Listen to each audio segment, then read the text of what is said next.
नमस्कार। मुद्दा तो है, मैं आपका स्वागत है। मैं हूं आपके साथ ब्रजेश चौक से। आज मुद्दा है कांग्रेस मांगे हिसाब। मध्य प्रदेश में कांग्रेस बीजेपी से राम मंदिर निर्माण का हिसाब किताब मांग रही है, जिस पर अब सियासत गर्म है। जाहिर है कि राम मंदिर एक हर चुनाव में मुद्दा रहा है और अब एमपी चुनाव में भी भगवान राम की एंट्री हो गई है। बीजेपी कह रही है कि कांग्रेस की आदत है राम के काम में रुकावटें डालने की, लेकिन सवाल यह है कि आखिर राम मंदिर निर्माण का हिसाब मांगने के पीछे कांग्रेस का क्या मकसद है। सवाल तो यह भी है, क्या बीजेपी 2023 के चुनाव से ही राम मंदिर के मुद्दे को लेकर माहौल बनाना चाह रही है, और क्या कांग्रेस को इसी बात का डर है कि कहीं विधानसभा चुनाव में राम मंदिर का मुद्दा उस पर भारी न पड़ जाए। आज इन्हीं सवालों पर चर्चा करेंगे, लेकिन पहले देखिए ये रिपोर्ट।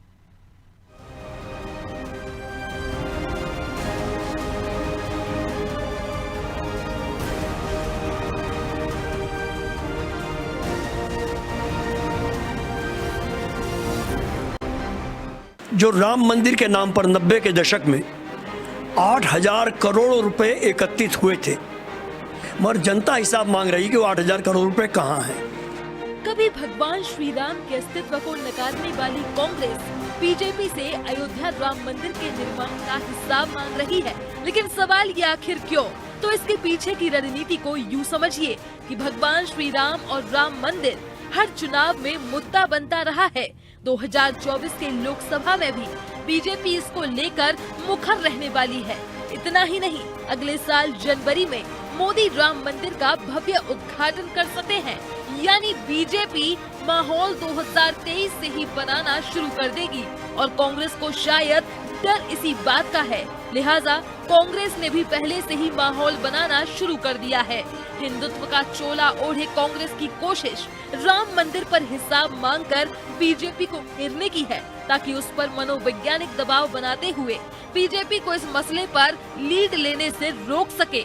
हालांकि कांग्रेस जिस 8,000 करोड़ का लेखा जोखा बीजेपी से मांग रही है, वो उसे जनता की आवाज बता रही है।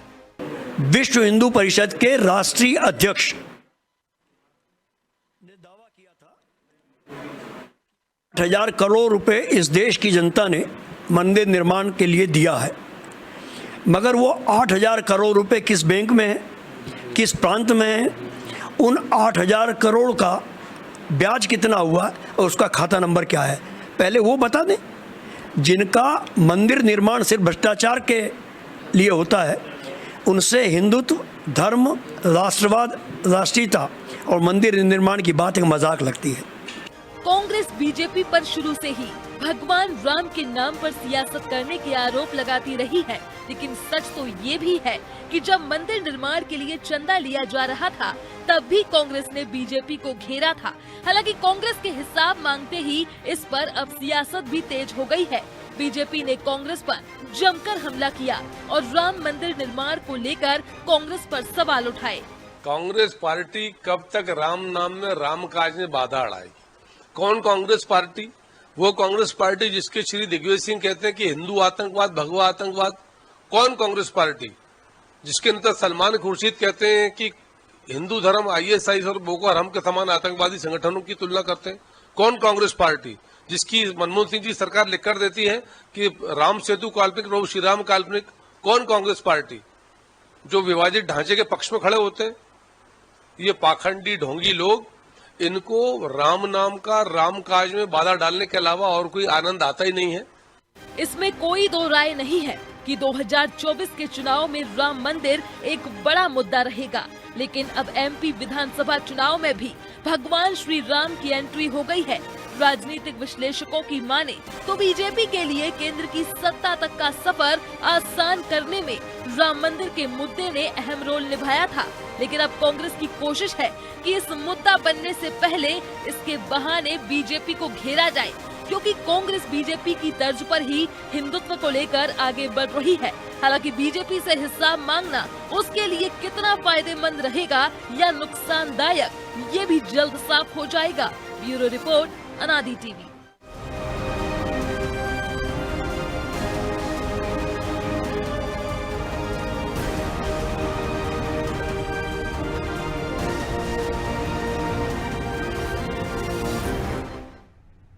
तो इस मुद्दे पर चर्चा के लिए हमारे साथ जुड़ गए हैं प्रताप भानु शर्मा, पूर्व सांसद हैं कांग्रेस से, प्रेम व्यास हैं बीजेपी नेता, और रमेश शर्मा जी वरिष्ठ पत्रकार। तीनों मेहमानों का बहुत बहुत स्वागत है। शर्मा जी, शुरुआत आपसे ही करेंगे। पहले कांग्रेस पूछती थी तारीख बताइए, अब कह रही है हिसाब दीजिए।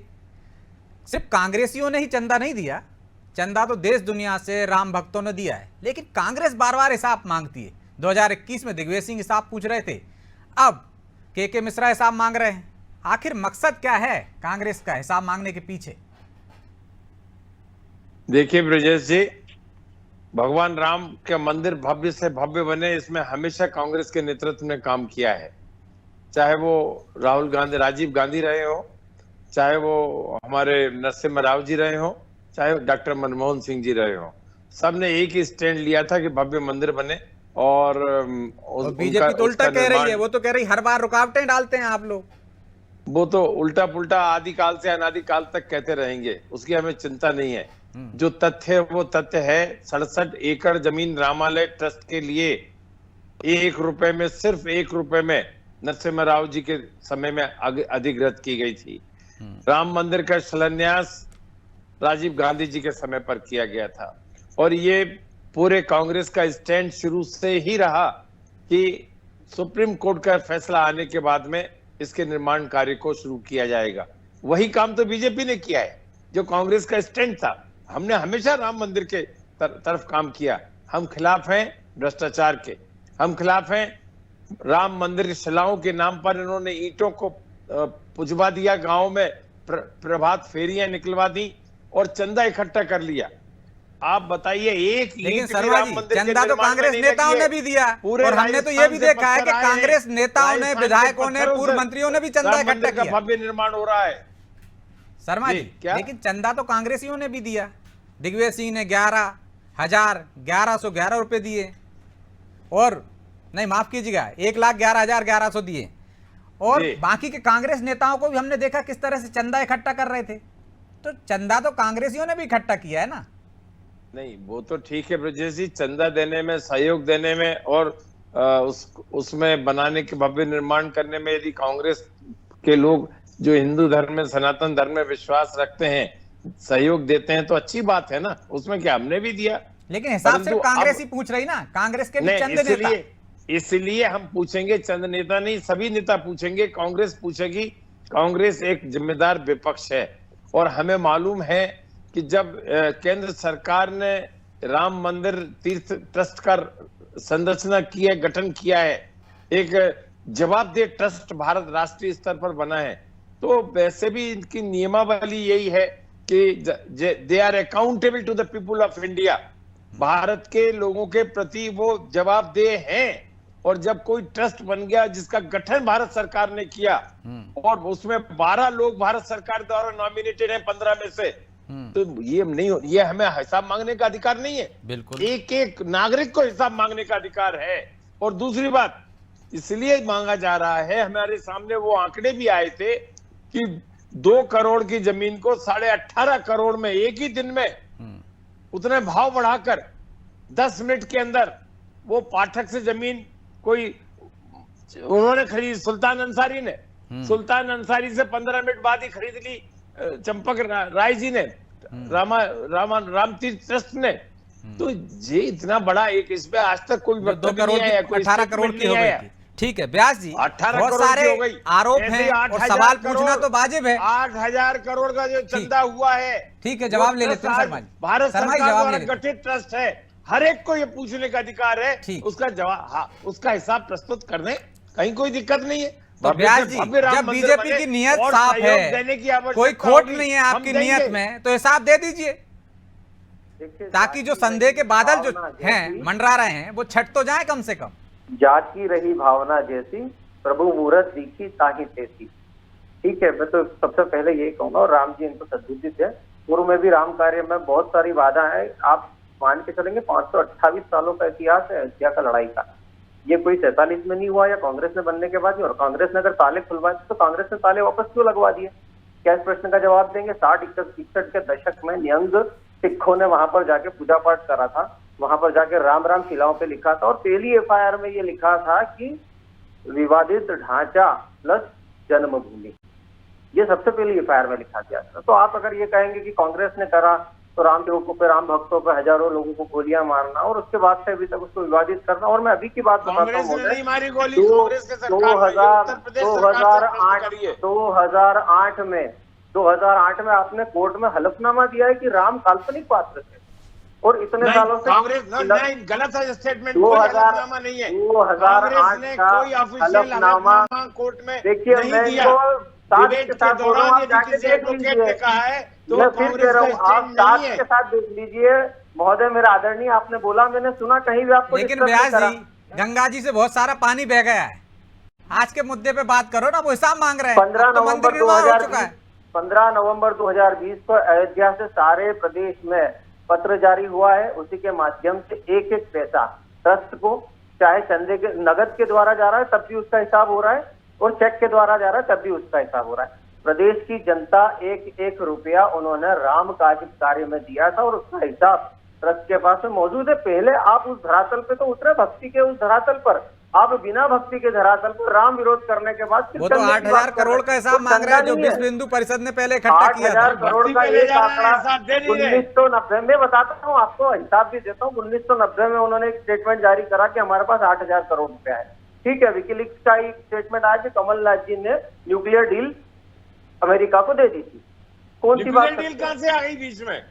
अरे मैं तो पत्रों की बात कर रहा हूँ, जो बोल रहे हैं बातें उसकी बात कर रहा हूँ कि अगर विश्व हिंदू परिषद ने एक स्टेटमेंट जारी करा था, आप उस स्टेटमेंट को आधार बना के आज जितने लोग हैं उनकी भावनाओं के साथ खेल रहे हैं, तो मैं आपसे प्रश्न कर रहा हूँ कि अगर विकीलीक्स का एक स्टेटमेंट है तो उसके लिए क्या जवाब होगा? मतलब आप 8,000 का हिसाब नहीं देंगे, वो स्टेटमेंट फर्जी बता रहे 8,000 हैं। करोड़ जितना भी हिसाब है राम जन्मभूमि न्यास के पास में है। आप भक्ति के धरातल पे उतरिए, आप आम जो राम जन्मभूमि के लिए प्रयासरत थे जितने भी संगठन, आप उसके साथ में बैठिए, आपको हिसाब मिलेगा। तो हिसाब तो संगठनों के पास जाएंगे तो मिल जाएगा रमेश जी, लेकिन कांग्रेस का अभी इस मामले को उठाने के पीछे क्या मकसद हो सकता है? जबकि कांग्रेस राम मंदिर के मामले में यदि कोई सवाल पूछती है तो एक उंगली उठाना मतलब 4 उंगली उस तरफ उठती हैं। देखिए, निश्चित रूप से ये कांग्रेस का इस समय ये सवाल उठाना आश्चर्यजनक है। उसका कारण है कि उसके 2 कारण हैं। एक तो ये है कि ये जो चंदा हुआ है राम मंदिर के निर्माण के लिए, उसका भाजपा से कोई लेना देना है नहीं। वो राम मंदिर, राम जन्मभूमि न्यास ने चंदा किया है। और मैं अभी भगवान जी की कृपा से पिछले महीने अयोध्या होकर के आया हूँ, और वहाँ जो ट्रस्ट बना हुआ, उनका कार्यालय बना हुआ है, उसमें लगभग पूरा हिसाब बना हुआ है, कंप्यूटर पर रखा हुआ है पूरा हिसाब। हाँ, उसमें तो ये भी सामने आ गया था कि 22 करोड़ के तो चेक बाउंस हो गए हैं, लोगों ने जो चेक दे दिए। वो सारा पूरा का पूरा हिसाब वहां पर मौजूद है। वहां पर सीए बैठता है वहां पर। तो मुझे जो लग रहा है कि उसमें कोई गड़बड़ी नहीं है। और फिर भी मेरा सभी पक्षों से एक बार मंदिर बन जाने दें, उसके बाद जो करना हो तो कर लेना। और मोटे तौर पर लोग हिसाब, पता नहीं क्यों मंदिरों से हिसाब मांगते हैं। आप चर्च से हिसाब क्यों नहीं मांगते?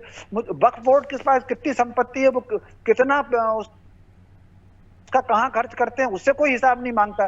तो कुल मिलाकर के मंदिरों के ही पीछे पड़े रहते हैं कि मंदिरों में ही सारी गड़बड़ी होती है, और हिंदुओं में ही सारे अविश्वास है, और हिंदुओं में ही सारी भ्रांति है। अब ये चूंकि 600 साल 800 साल हो गए 526 में उस मंदिर का जो हुआ था, तो कुल मिलाकर के ये आज पीढ़ियों का भाव था इसमें।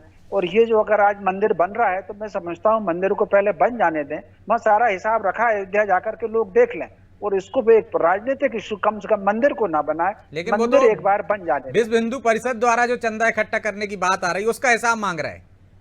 टेस्ट का तो तस्वीर सामने है, सबने ऑनलाइन दिया है या रसीद से दिया है। वो सारा का सारा कितना पैसा इकट्ठा कार सेवा के समय हुआ है, कितना पैसा ढांचा गिरने के बाद इकट्ठा हुआ, वो पूरा वर्षानुसार वहां पे पूरा रखा हुआ है। वो सारे कागज रखे हुए हैं। कार सेवकपुरम में अगर जाएंगे तो वहां बंडल के बंडल रखे हुए हैं, प्रदर्शन के लिए रखे हुए हैं। जिसका मन आए जाकर के देख ले।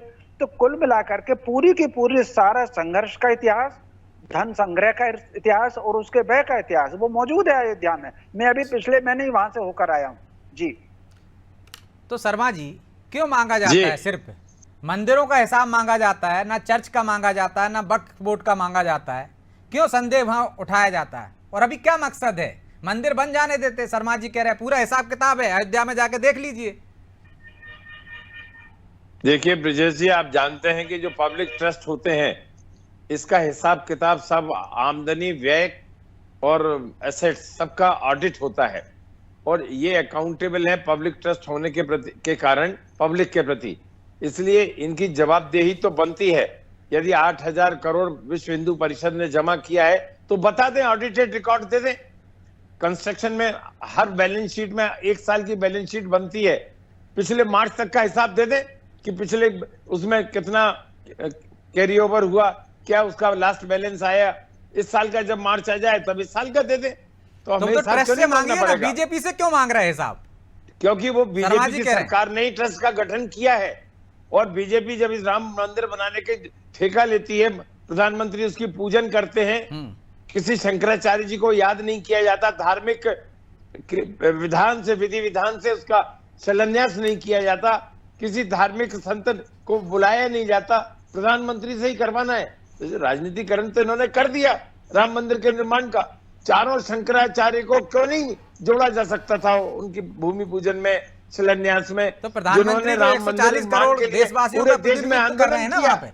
नहीं, हमारा सवाल है ये, एक तो वो बेसिक वही गलती, दूसरी उसका राजनीतिकरण इन्होंने किया भाजपा ने, इसलिए प्रश्न का लेकिन जवाब शर्मा हमें जी देना एक पड़ेगा। बात तो वो सही और कह रहे हैं ना, जब मुहूर्त निकलता है तो कांग्रेस को आपत्ति, शंकराचार्य शामिल नहीं हुए तो कौन कौन शामिल होंगे उस पर कांग्रेस को आपत्ति देना पड़ेगा। हम चर्च से क्यों मांगे? हमें चर्च से क्या लेना देना?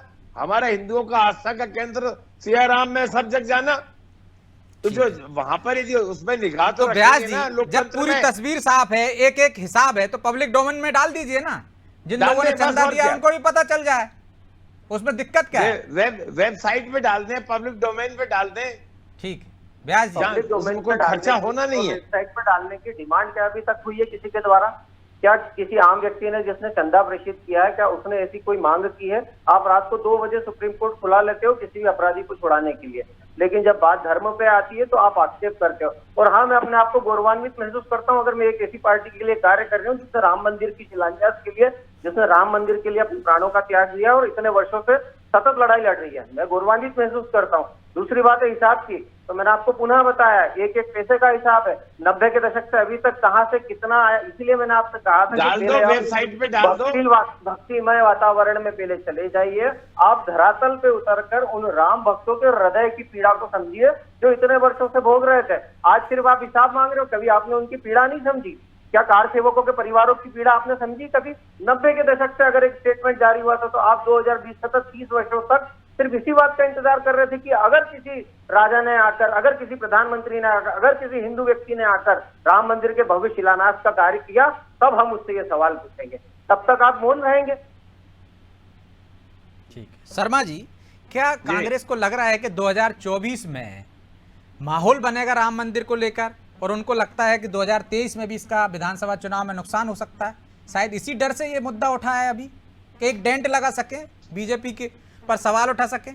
रमेश जी। नहीं देखिए, निश्चित रूप से स्वाभाविक रूप से ये जो भाजपा को श्रेय ना मिले उसमें कहीं ना कहीं एक अविश्वास का वातावरण बनाने की इसमें कोशिश की जा रही, क्योंकि मोटे तौर पर इस समय राजनीतिक दलों में जो रणनीतियां जो तय होती हैं वो कहीं ना कहीं सैद्धांतिक रूप से कार्यकर्ता रणनीति तय नहीं करते, बल्कि कुछ टेक्नोक्रेट्स होते हैं वो रणनीतियां तय करते हैं। और किसी दूसरे को अगर किसी मुद्दे से जो लाभ मिल रहा है तो उसमें किस प्रकार थोड़ा सा अविश्वास पैदा किया जा सकता है, क्योंकि पैसा एक इस समय जो ये जो अर्थ प्रधान युग है, कलयुग जो है वो अर्थ प्रधान युग है, वो निकल गया, सत्य का युग निकल गया, फिर मर्यादा का युग चला गया, फिर कर्म का युग चला गया, ये अर्थ प्रधान युग है। तो इसमें प्रत्येक व्यक्ति के आकर्षण में अर्थ रहता है, और अर्थ को लेकर के अगर कोई किसी पर आक्षेप लगाता है तो कई बार सच्चा आदमी भी होता है, वो प्रमाण देते देते मर जाए, वो प्रमाण दे ही नहीं पाता। तो कुल मिलाकर के ये टेक्नोक्रेट्स ने, ये भाजपा इसकी क्रेडिट ना ले, ये प्रयास उसका एक राजनीतिक प्रयास है। लेकिन इससे अलग हट करके, क्योंकि कांग्रेस में बहुत सारे लोग, प्रताप भानु जी भी आस्थावान है, एक आस्थावान परिवार से संबंधित है, एक बार मंदिर बन जाने दीजिए, क्योंकि मंदिर के प्रति पत्रकारिता से अलग हट करके, क्योंकि मेरे पिताजी की बड़ी हसरत थी, वो तो नहीं देख पाए, वो मुझसे पूछते थे कि वहाँ मंदिर बन जाएगा कि नहीं बन जाएगा, वो अपने जीवन में तो नहीं देख पाए। ये लोगों की भावनाओं से जुड़ा हुआ मुद्दा है, इस पर मैं समझता हूँ थोड़ा सा राजनीति से अलग होना चाहिए। शर्मा जी, छोटा सा जवाब, सिर्फ राजनीतिक लाभ के लिए जबरन में इस तरह के मुद्दे उछाले जा रहे हैं कि हिसाब दीजिए, आपको डर लग रहा है कि बीजेपी को फायदा न मिल जाए राम मंदिर बनने का? राम मंदिर बनना, भगवान राम के प्रति आस्थावान होना, भगवान राम में श्रद्धा भक्ति रखना, ये हर सनातन धर्मी हिंदू धर्म का ये बिल्कुल परम कर्तव्य बनता है। परंतु उसके निर्माण में यदि भ्रष्टाचार देखने में आ रहा है, यदि मीडिया से ये रिपोर्ट्स आ रही हैं और यदि अधिकृत लोगों के ये स्टेटमेंट आ रहे हैं, तो एक प्रमुख राजनीतिक दल होने के नाते ये कांग्रेस का और हर एक नागरिक का कर्तव्य बनता है कि इसमें भ्रष्टाचार नहीं होने दें। जमीन के परचेज में भ्रष्टाचार हुआ, ईंटों से शिला पूजा करवा ली गई, उसमें उसका हिसाब देने में भ्रष्टाचार हो रहा है, और चंदा सब खा जाएंगे, नहीं कितना मिला ये नहीं बताएंगे, ये कैसे हो सकता है? पूरा वो एक कह तो public रहे हैं domain सब में कुछ डालिए हिसाब आप। किताब है ना ट्रस्ट के पास, हमारा जाइए ले है लीजिए, तो लेकिन public आपका हिसाब domain किताब में डाल लेने में दीजिए। आपका मकसद नहीं है, नहीं ब्रजेश आपका तो जी, मुद्दा बनाने में। सुनिए ब्रजेश जी, ये भारत सरकार द्वारा प्रधानमंत्री द्वारा गठित पब्लिक ट्रस्ट है, देश का ट्रस्टी है। तो कह रहे हैं ना शर्मा जी तो गए हैं अभी, पब्लिक अरे सब कुछ हिसाब किताब वहां पे दर्ज है, इन्हें हिसाब देना पड़ेगा। चलिए ऑडिटेड हिसाब देना पड़ेगा। बहरहाल समय इजाजत नहीं देता, 2020 इसलिए चर्चा को हमें यहीं विराम देना पड़ेगा। आप तीनों मेहमानों का बहुत बहुत धन्यवाद। तो कांग्रेस ने हिसाब तो मांग लिया, अब हिसाब मिलेगा या नहीं मिलेगा, लेकिन इसके पीछे क्या मकसद हो सकता है? क्या राम मंदिर निर्माण के बाद जो माहौल बनाने जा रही है बीजेपी, जिससे उसको 2023 में और 2024 में फायदा मिल सकता है, शायद वही एक डर है जिसकी वजह से कांग्रेस ऐसे शंका के बादल, ऐसे आरोप उठाना चाहती है जिससे पूरा लाभ बीजेपी को ना मिल सके और कम से कम उसको नुकसान हो। बहरहाल मुद्दा तो है। मैं इतना ही, मुझे दीजिए इजाजत और आप देखते रहिए अनादि टीवी। नमस्कार।